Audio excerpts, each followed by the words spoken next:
네, 가수 고 김광석 씨의 딸이죠. 서현양 사망 의혹을 재수사한 경찰이 김 씨의 아내인 서혜순 씨를 무혐의로 결론냈습니다.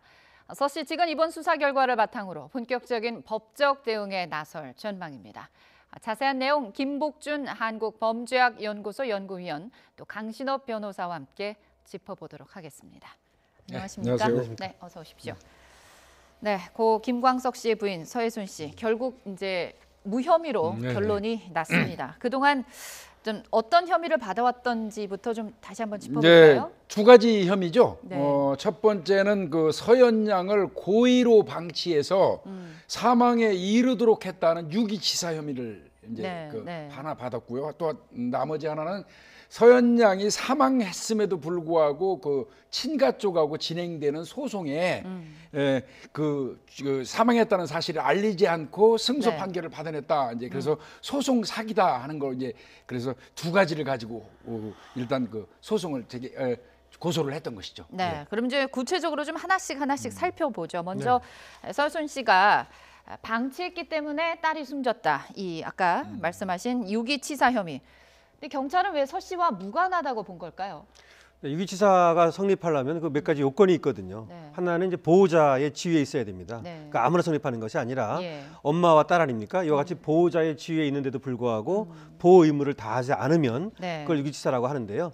문제는 이제 보호 의무를 다하지 않았는가라고 하는 문제죠. 그런데 처음에 이제 고소 고발이 있을 때에는 서현양의 죽음을 알리지 않았다든지 여러 가지 의혹을 삼으면서 방치하고 그래서 폐렴에 걸려서 사망에 이르게 했다라고 하는 거 아닙니까? 네. 근데 이제 조사를 해보니까 경찰에서 얘기하기를 최선을 다해서 서현양을 살폈다. 이 최선이라는 말을 경찰에 썼거든요. 이게 중요한데요. 그 이후로는 이제 몇 가지 뭐 진료 기록이라든지 내지는 서현양의 일기라든지 그다음에 엄마와 주고받은 메시지라든지 주위 사람 47명을 불러서 조사를 했거든요. 그런데 그 사람들의 얘기라든지 또 학교 선생님이라든지 이런 사람들의 얘기를 종합하고 그래 또 의료 기록까지도 또 의사까지도 다 불러서 조사를 면밀히 했다는 겁니다.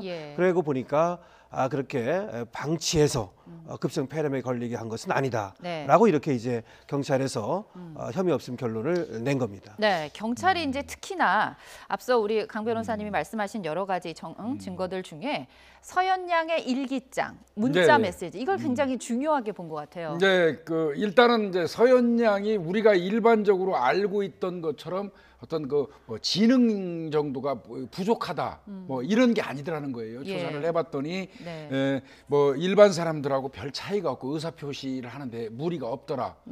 이제 그 얘기를 하면서 경찰이 이제 그 일기장을 그 분석을 한 겁니다. 그리고 그 일기장이 실제로 서현양이 쓴 건지 여부를 또 학교 선생님한테 대조까지 했어요. 그 내용을 보니까 눈 오는 날 서현양이 엄마하고 아마 이제 그 서혜순 씨의 이제 동거남 있지 않습니까? 서혜순 씨 동거남하고 밖에 나가서 눈싸움하면서 재미있게 놀았다. 또 엄마가 학교 선생님들하고 저 차에 태워줘서 좋았고 또 서혜순 씨가 이제 보낸 그 문자가 있는 거예요. 이제 내 딸 더 이뻐지기를 바란다. 첫눈 오는 날.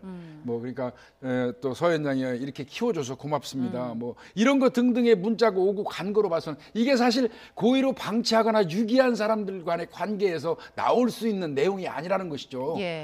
이제 그런 부분이 많이 참작이 됐고요. 이제 여기에는 저 표시가 안 돼 있는데 제가 알고 있는 내용으로는 서혜순 씨를 거짓말 탐지기 조사까지 했어요. 거짓말 탐지기 조사에서도 진실 반응이 나왔고요. 그다음에 사건 당일날 119가 출동해서 병원까지 가기까지의 어떤 현장 검증 형태를 관련자 전부 데려다가 그대로 재현도 했다 그래요. 그랬군요. 그런데 서혜순 씨는 딸 사망 소식을 가족들 특히 이제 김광석 씨의 저작권 문제와 관련해서 이제 다툼이 있었던 시댁 식구들한테 알리지 않았어요. 이것 때문에 이제 사기 혐의를 받았는데 이것도 무혐의 판단이 된 거거든요. 네, 맞습니다. 왜 그럴까요? 이것 때문에 이제 사기 혐의도 받고 이것 때문에 유기치사 혐의도 받고 뭐 좀 이렇게 된 면이 있죠. 왜냐하면 사망했으면 그거를 당연히 친가하고 또 뭐 애가하고 다 알려야 되는데 그래서 알리지 않았다는 사실에서 의혹이 이제 의문이 커졌던 겁니다. 그렇습니다. 근데 여기서 소송 사기라고 하는 것은 뭐였냐면요. 원래는 1996년에 김광석 씨가 사망하잖아요. 근데 그 사망하기 전에 아버지한테 김광석 씨 부친한테 이 지적재산권에 대한 권리를 줬었어요. 그래가지고 이제 아버지가 갖고 있었는데 네. 김광석 씨가 사망한단 말이죠. 네. 사망하고 나니까 이제 아버지가 이것을 갖고는 있었지만 김광석 씨의 그 상속자가 서현양이니까 네. 서현양 쪽에서 우리가 가져야 되는 게 아니냐 이런 예. 문제를 제기한 거예요. 예. 그러니까 그 당시는 그 김광석 씨 아버지하고 서현양하고 내가 죽으면 서현양 네가 가져라 이 권리를 이렇게 합의가 됐어요. 예. 그랬는데 이제 다시 이제 아버지가 2007년에 돌아가시거든요. 아버지가. 예. 아버지가 돌아가시니까 그러면 이제 그 아버지의 자식인 김광복 씨, 지금 김광석 씨 형이라든지 네. 또 그 처인 김광석 씨의 모친이라든지 네. 이런 쪽이 권리를 가질 것인지 네. 아니면 서혜순 씨하고 서현양이 가질 것인지가 가질 것인지. 싸움이 붙은 거예요. 그것이 예. 이제 지적재산권 확인 소송입니다. 예. 여기 소송에서 처음에 1, 2심에서는 이 그 김광석 씨 모친 쪽에 조금 손을 들어줬는데 대법원에서 네. 서현양한테 모든 권리가 있다 이렇게 네. 얘기를 한 거예요. 예. 그래서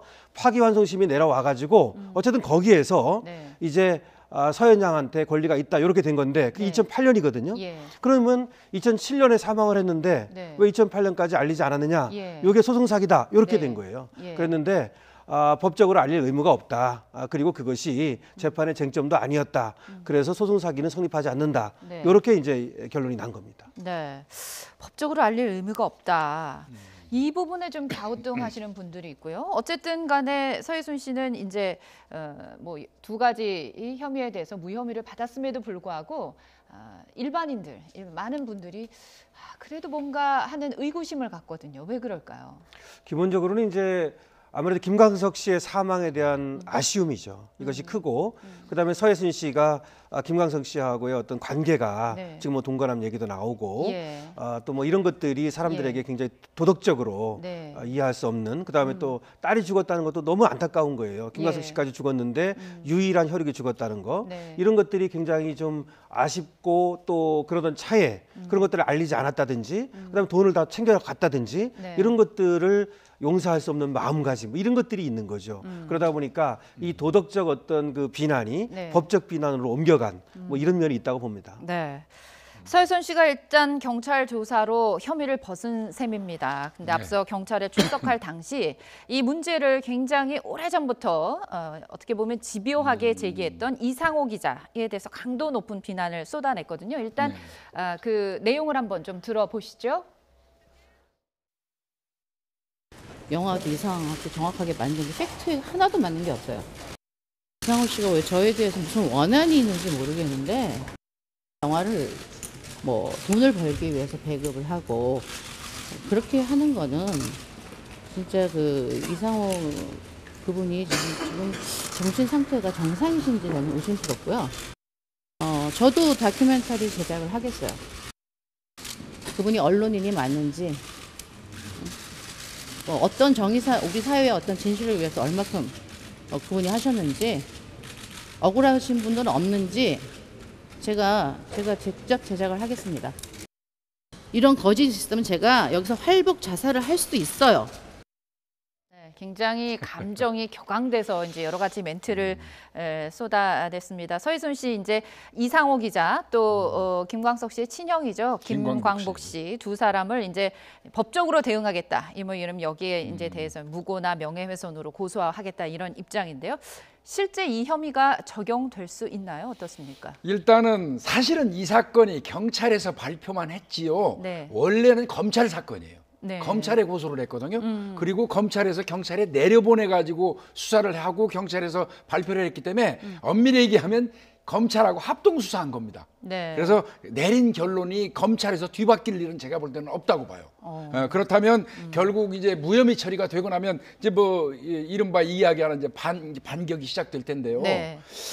그 무고죄하고 이제 명예훼손죄로 이제 두 사람을 고소하겠다고 그러는데 뭐 제가 생각하기에는 그 이상호 씨 같은 경우에는 이제 이게 무고죄는 가치 판단의 문제를 많이 따지거든요. 예. 굳건히 그렇게 믿었다고 이상호 씨가 생각한다면 이건 무고죄가 좀 안 될 가능성도 소지도 있어요. 변호사님 계시지만. 네. 그러나 명예훼손죄 부분에서는 좀 어려워 보이고 거기에 또 손해배상, 손배소 청구가 아마 들어갈 걸로 저는 보거든요. 예. 김광복 씨 같은 경우도 이제 아마 그렇게 되지 않을까 싶습니다. 네. 예.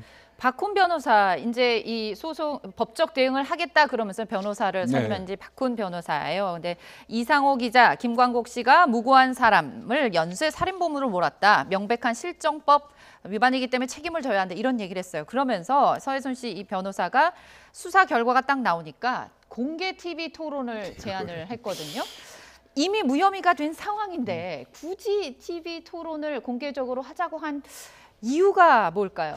자신감의 발로죠. 일단 뭐 변호사는 서해순 씨 변호사는 또 서해순 씨가 지금 법적으로뿐만 아니라 도덕적으로 비난을 많이 받고 있으니까 네. 그리고 지금 이제 팩트를 보니까 좀 자신감이 있다는 거죠. 그래서 일단 공격을 하겠다는 거죠. 예. 근데 그 공격을 공개적으로 일단 하고 싶은 생각이 있는 거죠. 예. 그런 다음에 이제 법적 어떤 절차를 밟겠다 이런 네. 생각도 있어 보이는데요. 네. 뭐 이것이 글쎄 모르겠어요. 이상호 기자 측에서도 받아들일 네. 수 있을는지. 받아들일 수 있을까요? 받아들이면 참 재미있는 어떤 그런 공격과 공방이 벌어질 텐데요. 네. 이거 한번 두고 봐야겠습니다. 어쨌든 이제 이상호 기자도 국민적 의혹에 비춰서 수사 결과가 너무 미흡하다 이런 주장을 하고 그렇습니다. 있고 또 김광석 씨의 형님도 무혐의가 면죄부는 아니다 이러면서 계속 뭔가 딸의 죽음 숨기고 저작권 상속받은 거 용서할 수 없다. 계속 대응을 하겠다는 그런 입장 표명이거든요. 글쎄요.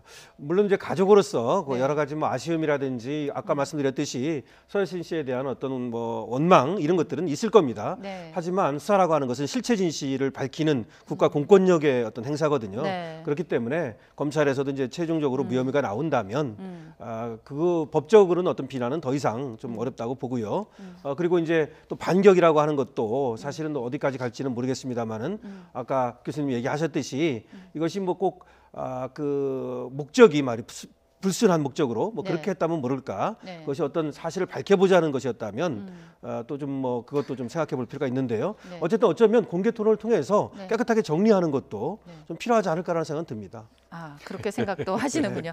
어쨌든 이 서현양 사망 사건과는 별개로 많은 사람들이 이제 의구심을 갖는 또 다른 부분 중에 하나죠. 김광석 씨 사망 사건에 대한 경찰 재수사. 이거는 이루어지지 않았어요. 사실 이 부분이 논란에 불을 지핀 불씨이자 어떻게 보면 가장 큰 쟁점 아닌가 싶어요. 이상호 기자가 지금 여전히 주장하고 있는 거, 여전히 네. 의혹을 제기할 수 있는 것도 사실은 김광석 씨 죽음하고 관련된 문제거든요. 예. 그런데 이건 사실상 현실적으로 불가능해요.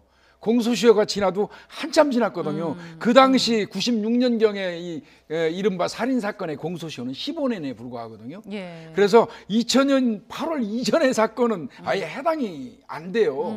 이게 이제 살인사건 공소시효가 없어진 게 그 태완이법이거든요. 네. 근데 정작이 태완이는 그 법이 없어지면서 혜택을 못 받죠. 그랬죠. 그런 것처럼 김광석 씨 사건은 뭐 서로 살인 어떤 그 근거가 있다 하더라도 다시 꺼내서 할 수 없는 입장이기 때문에 이거는 이제 불가능하다고 봐야 되고, 그래도 이상호 기자 입장에서는 김광석 어떤 죽음에 대한 거를 계속 붙들고 있는 게 본인한테는 유리하겠죠. 네, 그렇군요.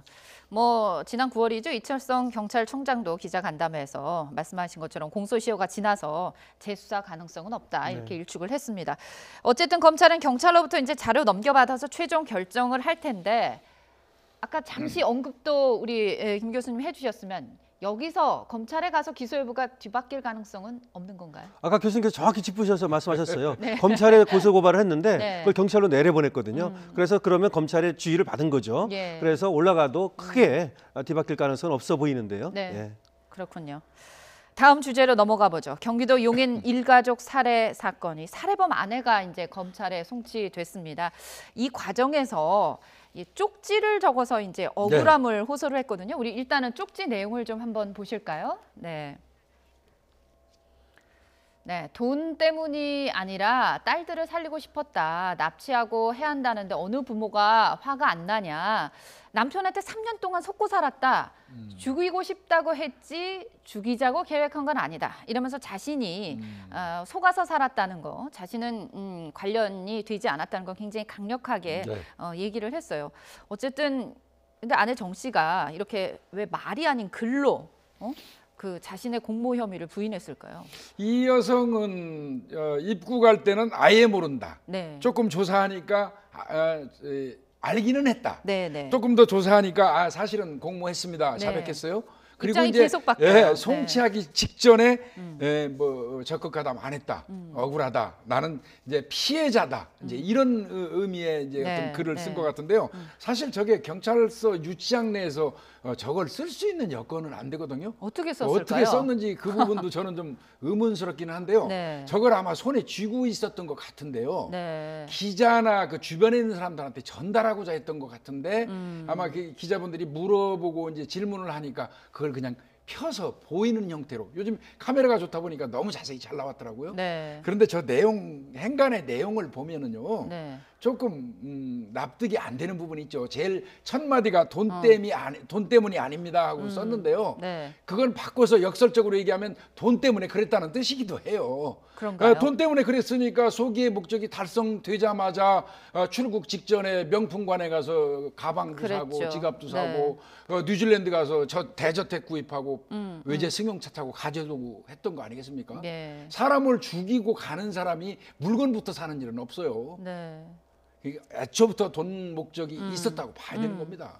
근데 이제 여러 가지 쪽지에 적힌 내용 중에 딸들을 납치할까봐 무서워서 그랬다. 그래서 이제 아까 우리 김 교수님도 말씀을 하셨지만 경찰 조사 과정에서 말이 계속 바뀌고 어디까지 믿을 수 있을까요, 이 얘기를? 이게 뭐냐면요, 딸들을 납치할까봐 그랬다는 얘기가 원래 이제 남편이 자신이 그 100억대 자산가의 손자다 이런 말을 했다는 거예요. 근데 이건 사실일 수가 있을 것 같아요. 그래서 이 처가 일정 부분 남편한테 계속 속은 것이 아닌가 그러면서 이 남편이 자기 어머니한테 생활비를 받아다 쓴 거예요. 이제 그러다가 이 남편이 뭐라고 말을 하느냐면은 어머니가 내 그 할아버지로부터 받는 말하자면 그 재산을 가로채려고 그런다. 이 의붓아버지하고 공모해서 그래서 우리 가족을 죽이려고 그런다. 이렇게 얘기를 했다는 거예요. 저한테. 그래서 이 아내는 자기 자식들을 지키고자 그래서 남편이 그 어머니하고 의붓 동생, 의붓 아버지를 죽인 거다. 이런 얘기예요. 요 얘기가. 근데 이거는 이제 이후에 만든 것인지 뭐 신빙성이 경찰은 없다고 지금 보고 있거든요. 처음에 잡혔을 때는 이제 어안이 봉봉하다가 이 심각성을 깨닫고 말하자면 이 변명거리를 만들고 있는 건지는 분명하지 않은데요. 제가 볼 때 일부는 이 처도 좀 남편한테 조금 약간 속은 것이 아닌가라는 생각도 있고 그다음에 그래서 좀 남편한테 끌려가면서 이 범행에 가담한 것이 아닌가 이런 생각은 듭니다. 사실상 처갓집에서 한 6천만 원 돈을 아내 처갓집에서 갖다 썼거든요. 이 사람이. 그러니까 조만간 준다. 나 상속 받으면. 그러니까 그런 부분은 이 아내 되는 사람이 속았을 개연성은 분명히 있어요. 근데 이제 다만 살인 직전에 이제 뭐 수건에다 약을 묻혀서 코를 막는 형태의 어떤 구체적인 범행 방법을 제시한 거는 뭐 남편한테 속았다 하더라도 공모한 거에서 벗어날 수는 없거든요. 경찰에서는 오히려 적극 개입했다는 입장을 지금 계속 얘기를 하고 있습니다. 마지막으로 이제 이 사건의 핵심 인물이죠. 남편 김 씨. 현재 뉴질랜드에 체포된 상태인데 언제쯤 데리고 올까요? 이제 문제는요. 이 사람이 거기서 이제 범행이 있어요. 절도 범행이. 그러면은 거기서 만약 형사처벌을 받게 되면 그리고 막 자유형, 징역형 같은 걸 받으면 그걸 다 만기를 채워야 그래야만 우리나라로 추방이 돼요. 만약에 이제 그 형이 없더라면 여권 무효화시켜 가지고 바로 강제 추방할 수 있는데 그래서 아마 거기서 벌금형을 받으면 바로 올 수 있을 거고요. 자유형을 받으면 조금 늦어질 수도 있어요. 그래서 적어도 내년 초는 돼야 아무리 빨라도 올 것 같습니다. 네. 어쨌든 남편이 현지에서 그렇게 잡혔는데 부인이 이제 딸을 데리고 귀국을 했거든요. 왜 그랬을까요? 이 사람은 어차피 영주권자도 아니에요. 남편은 영주권자고 그다음에 거기에 아는 사람도 없고 그렇다면 남편이 지금 그 긴급 인도 구속이 돼 있는 상태거든요. 그 상황에서 여자 혼자 거기서 버티기는 좀 어려웠을 것 같고요. 또 어차피 우리 경찰 측에서는 체포영장을 이미 받았어요. 이 여성에 대해서 공무한 혐의로. 그래서 뭐 어차피 신병 인도 요청할 입장이거든요. 하니까 미리 남편하고 말을 맞추고 너는 전부 나한테 떠밀어라 하고 아마 그 얘기를 하고 휴대폰도 거기 두고 왔잖아요. 그리고 이제 들어온 걸로 보입니다. 그렇군요. 어쨌든 남편이 송환돼서 조사를 받을 때까지 좀 시간이 걸릴 것으로 보입니다. 지금까지 김복준 한국범죄학연구소 연구위원 강신업 변호사와 함께 얘기 나눠봤습니다. 오늘 말씀 고맙습니다. 고맙습니다.